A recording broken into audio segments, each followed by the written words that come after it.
परम शांति बाबूजी, अभी पिछले वीडियो के जो कंटिन्यूज में मैं बोल रहा हूँ कि जो पावर ऑफ कर्मा था उसके बारे में, जो कर्म योग के बारे में मैं आपसे पूछना चाह रहा हूँ कि रियलिटी में कर्म योग क्या है, बेहद के कर्म योग क्या है। अगर हम ये कंटिन्यूस अपने माइंड में सोचते रहें कि मुझे बेहद की प्राप्ति करनी है, बेहद के परम धाम में जाना है, मुझे परम शक्तियों को उतारना है, मेरी आत्मा को बेहद की परम आत्मा बनाना है, परम शक्तियाँ मेरे अंदर आत्मा में आ रही है, तो ये जब हम मेडिटेशन में जब सोच रहे हैं, और मेडिटेशन में जब विदाउट मेडिटेशन हम अगर नॉर्मल स्थिति में भी बैठे हैं और अगर हम ये सोच रहे हैं, तो इससे कौन सा कर्म क्रिएट हो? देखो, पहले तो ये समझो कि बेहद का कर्म तुम्हें करना है, बोला ना, कर्म योग। पहले कर्म समझो और योग समझो, दो शब्दों को अलग करो। कर्म और योग दो चीज अलग हो जाएगी। तो कर्म की थियोरी कर्म को लागू पड़ेगी, योग माना कनेक्शन, योग माना कनेक्शन। कौन सा कनेक्शन? आत्मा का परमात्मा से कनेक्शन होता है जब परमात्मा का ज्ञान होता है और तुम्हें एक लक्ष्य होता है कि मुझे खुद कर्म योगी बनना है। तो परमात्मा की याद में रहकर, तुम पहले तो आत्म स्वरूप में रहकर परमात्मा को याद करोगे, तो तुम हर कोई कर्म में परमात्मा की याद में रहोगे और कर्म करोगे। कोई भी कर्म करते हो मगर परमात्मा की याद में रहकर कर्म करोगे तो तुम कर्म योगी हो। तो तुम्हें निष्काम कर्म मिलेगा। क्या मिलेगा? फल क्या मिलेगा? निष्काम कर्म। परमात्मा की याद में किया हुआ कोई भी कर्म निष्काम कर्म है, चाहे कोई भी हो, क्योंकि तुम विकर्म, परमात्मा की याद में कोई विकर्म होगा ही नहीं। होगा विकर्म? नहीं होगा, क्योंकि परमात्मा की याद रहती है। परमात्मा की याद में रहकर तुम कोई भी कर्म करते हो तो निष्काम कर्म हो जाता है। इसलिए गीता में भगवान ने बताया कि तू मेरी याद में रहकर हर कोई कर्म कर।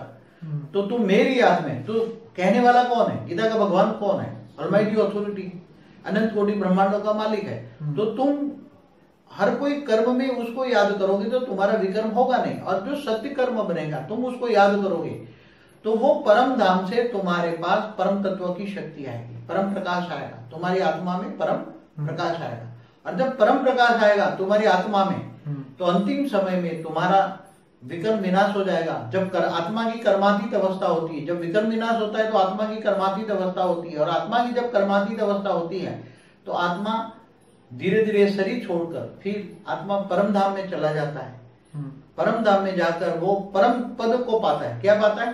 परम पद को पाता है। परम पद को पाकर वो हमेशा हमेशा के लिए वहां ही रहता है। वो कभी भी कहीं भी धरती पर या मृत्युलोक में कहीं भी जन्म मरण के चक्र में नहीं आता। जन्म मरण से चक्र से उसको मुक्ति मिलती है और जीवन मुक्ति में ऊपर रहता है।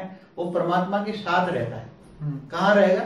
तो वो परमात्मा के साथ रहना ही परम पद है, क्योंकि वो आत्मा से परमात्मा बन गया। तो आत्मा परमात्मा के साथ रहेगा, परम धाम में रहेगा। जहां परमात्मा कहाँ रहता है? परम धाम में। तो वो परम धाम में चला जाए, तो परम धाम में चला गया तो परम धाम में पहुंच गया। इसलिए कर्म योगी से निष्काम कर्म बनता है। कर्म योगी बनना बहुत बड़ी प्राप्ति करता है। और जो परमात्मा की याद के बिना कर्मयोगी नहीं है, वो अपनी याद में, अपनी खुद की याद में जो कर्म करते हैं तो उसके विकर्म भी बनते हैं, सत्कर्म भी बनते हैं। और जब विकर्म बनता है तो उसका ओरा में नेगेटिविटी आती है। वायुमंडल में जो कॉस्मिक पावर है वो नेगेटिविटी आती है, उसका ओरा को इफेक्ट करता है। ओरा के कारण सूक्ष्म शरीर डिस्चार्ज हो जाता है, आत्मा की दृष्टि और वृत्ति गंदी हो जाती है और धीरे धीरे आसुरी वृत्ति हो जाता है। और आसुरी वृत्ति वाला जब आत्मा शरीर छोड़ता है, अंतमति सो गति, आत्मा जब शरीर छोड़ता है तब मति माना बुद्धि, शरीर छोड़ते वक्त अंतमति सो गति, गति आत्मा की गति कहाँ होती है? सदगति या दुर्गति होती है। तो आसुरी वृत्ति वाला दुर्गति को पाता है और जो सदगति वाला वो स्वर्ग में जाता है। अच्छी आत्मा जहाँ रहती है सूक्ष्म में, वहां चला जाता है। परम शांति బాపూజీ దశరథభాయ్ పటేల్ తెలుగు ఛానల్లో ఇప్పుడు మీరు బాపూజీ చెప్పినటువంటి హిందీ వీడియో కర్మ సిద్ధాంతము తోటి పవర్ ఆఫ్ కర్మ, ఆత్మ సో పరమాత్మగా అవుతూ నిష్కామ కర్మ ఎలా చేయాలి, బేహద్ ప్రాప్తి ఎలా పొందాలి అనేటువంటి విషయాన్ని ఈ వీడియోలో బాపూజీ చెప్పారు. దానికి తెలుగు అనువాదం అనంతభాయ్ బాపూజీని అడుగుతూ ఉన్నారు, బాపూజీ పవర్ ఆఫ్ కర్మ గురించి తెలుసుకోవాలి అని మిమ్మల్ని అడుగుతూ ఉన్నాము. రియల్గా కర్మయోగము అంటే ఏంటి? కర్మ సిద్ధాంతంలో బేహద్ కర్మయోగం అంటే ఏంటి? మేము బేహద్ ప్రాప్తి పొందాలి, బేహద్కే బేహద్ పరంధామానికి వెళ్ళాలి అనే సంకల్పం ఎప్పుడు చేస్తూనే ఉన్నాము. బేహద్ పరం శక్తులను దించాలి, మా యొక్క ఆత్మలను బేహద్ పరం ఆత్మగా చేసుకోవాలి అంటే బేహద్ శక్తులు పొందాలి కదా. ఆత్మస్వ పరమాత్మగా అగుటకే మేము మెడిటేషన్ చేస్తూ ఉన్నాము. యోగంలో చేసేటువంటి సంకల్పాలతోటి పవరు వస్తుంది. మరి జ్ఞానం లేకుండా మెడిటేషన్లో చేసేటువంటి సంకల్పాలు ఎలాంటి కర్మను తయారు చేస్తూ ఉంటుంది? దీనికి సమాధానం చెప్పండి అని అనంతభాయి బాపూజీని అడుగుతున్నారు. దానికి బాపూజీ చెప్తూ ఉన్నారు, బేహద్ కర్మ అంటే విశ్వ పరివర్తన కోసం, విశ్వ కళ్యాణం కోసం చేసేటువంటి సంకల్పం. ఇక్కడ సంకల్పం కూడా కర్మే. బేహద్ కర్మ చెయ్యాలని మీకు ఆలోచన ఉంటున్నప్పుడు అసలు కర్మ ప్లస్ యోగము అని అంటారు కాబట్టి ఈ రెండిటి యొక్క అర్థం తెలుసుకోండి. కర్మ అంటే మీరు చేసేటువంటి పని, కర్తవ్యం. మరి యోగము అంటే కనెక్షన్, పరమాత్మతోటి కనెక్షన్ తోటి సంకల్పం చేస్తూ యోగం చేయటం యోగము. అయితే ఎవరితోటి కనెక్షన్ పెట్టుకొని మీరు సంకల్పం చేస్తూ ఉన్నారు? ఇక్కడ పరమాత్మ జ్ఞానం తెలిసి ఉంటేనే ఆయనతోటి కనెక్షన్ కలుపుకుంటూ ఉంటారు. ఆత్మగా అనుకొని పరమాత్మ తండ్రిని జ్ఞాపకం చేయటం జ్ఞాన మార్గంలో ఉన్నటువంటి కర్మయోగి జీవితం. పరమాత్మ జ్ఞానం కలిగినప్పుడే కర్మయోగిగా మీరు కాగలుగుతూ ఉంటారు. బేహద్ కర్మయోగము అంటే విశ్వ పరివర్తన కోసం సంకల్పం చేయటం, ఆత్మస్వరూపంలో ఉంటూ పరమాత్మని స్మృతి చేస్తూ కర్మ చేయటము. ప్రతి ఒక్క కర్మ పరమాత్మను స్మృతిలో ఉన్నప్పుడే అది కర్మయోగం అవుతుంది. ఆ కర్మకు ఎటువంటి ఫలితము ఆశించకుండా చేసేదాన్నే నిష్కామ కర్మ అని అంటారు. అదే అసలైనటువంటి కర్మయోగి జీవితము. పరమాత్మను స్మృతిలో ఉంటూ చేసేటువంటి కర్మలో ఎటువంటి కోరిక, ఆశ అనేది ఉండదు. అందుకని నిష్కామ కర్మ అవుతుంది. పరమాత్మను స్మృతిలో చేసేటువంటి కర్మ సుకర్మ అవుతుంది. పరమాత్మను స్మృతిలో ఉంటూ ఏ పాప కర్మలు చేయలేరు. అందుకని ఎప్పటికీ కూడా వికర్మ కాదు. గీతలో కూడా ఆల్మైటీ అథారిటీ పరమాత్మ ఇదే విషయాన్ని చెప్పారు, నీవు నా స్మృతిలో ఉంటూ కర్మ చెయ్యండి అని. ఇక్కడ నా స్మృతిలో ఉండి అనే మాట ఎవరంటున్నారు? చూసే వాళ్ళకి కృష్ణుడు చెప్తున్నాడు అనుకుంటారు. కృష్ణుడు లోపల నుండి బేహద్ ఆల్మైటీ అథారిటీ గీతా జ్ఞానదాత చెప్పిస్తూ ఉన్నారు. నా స్మృతిలో ఉండండి అని చెప్తున్నారు అంటే బేహద్ ఆల్మైటీ అథారిటీ. ఎవరైతే భగవంతుని పరమాత్మని యొక్క స్మృతిలో ఉండి కర్మ చేస్తూ ఉంటారో వారికి పరంపదం లభిస్తుంది. పరంధామం నుండి మీకు పరమతత్వాలు, పరం లైట్ అనేది వస్తూ ఉంటుంది. ఆత్మ లోపల పరం ప్రకాశం వచ్చినప్పుడు మీ యొక్క వికర్మలన్నీ వినాశనం అవుతాయి.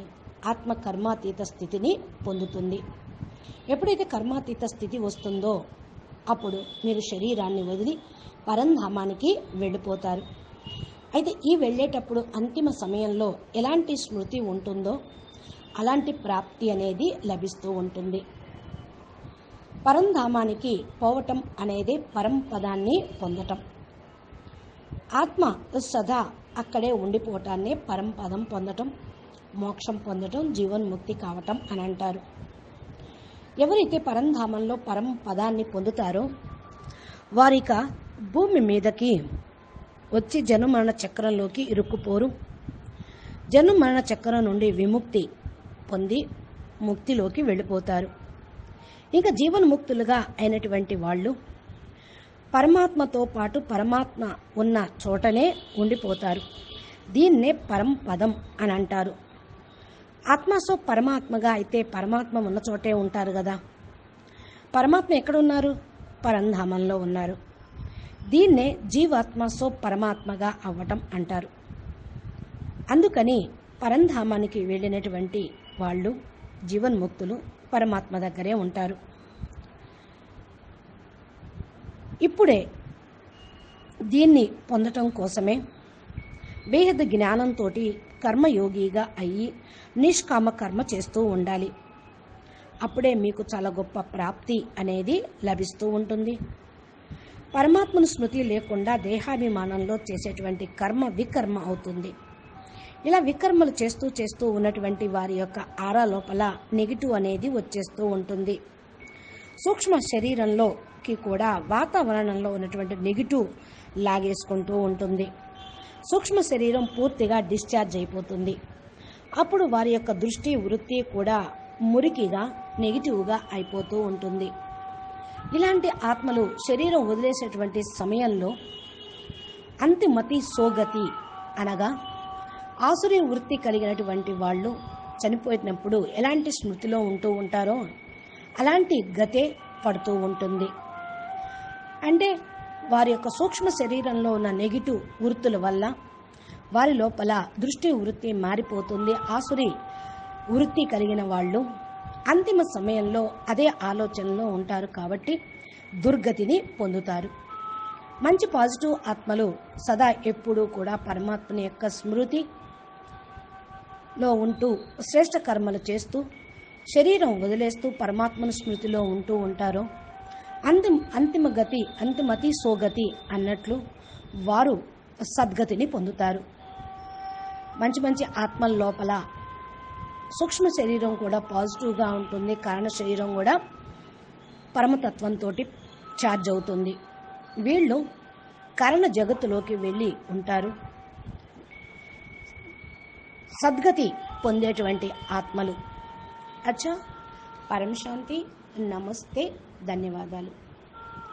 బాపూజీ దశరథభాయ్ పటేల్ తెలుగు ఛానల్లో బాపూజీ చెప్పినటువంటి అద్భుతమైనటువంటి జ్ఞానము హిందీ తెలుగు ప్లేలిస్టు కూడా ఉన్నది.